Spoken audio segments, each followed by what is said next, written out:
How's it going, everybody? It has been a while, and in this video we're going to be talking about benchmarks you need to have in mind for every step of your funnel so that you know if you're on track to see a positive ROI.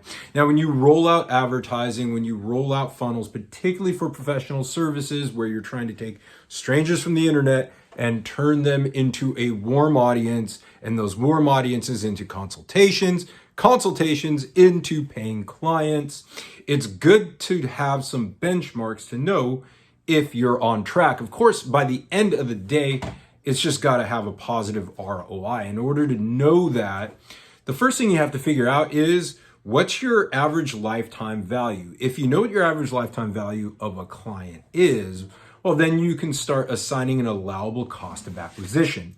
That's number one. So that's kind of my disclaimer, the grain of salt, right?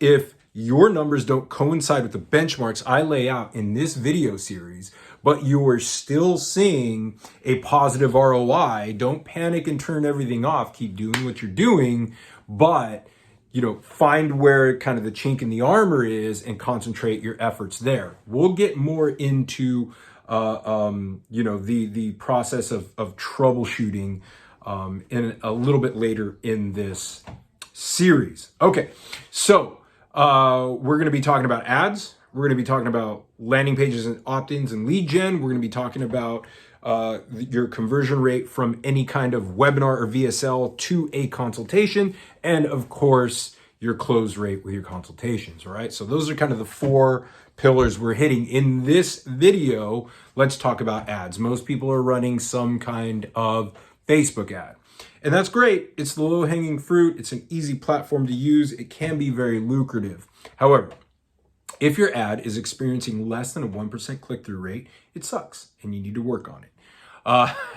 When you're running to cold audiences, you want to be shooting for a 1% click-through rate. If you're seeing a click-through rate lower than that, then you need to work on your copy and your creative in the ad itself. Because, of course, higher cost per click is or lower click-through rate equals higher cost per click. Higher cost per click means higher price per acquisition, right? So it's a relatively easy fix, and it pays big dividends because it just gets people into your pipeline for less money.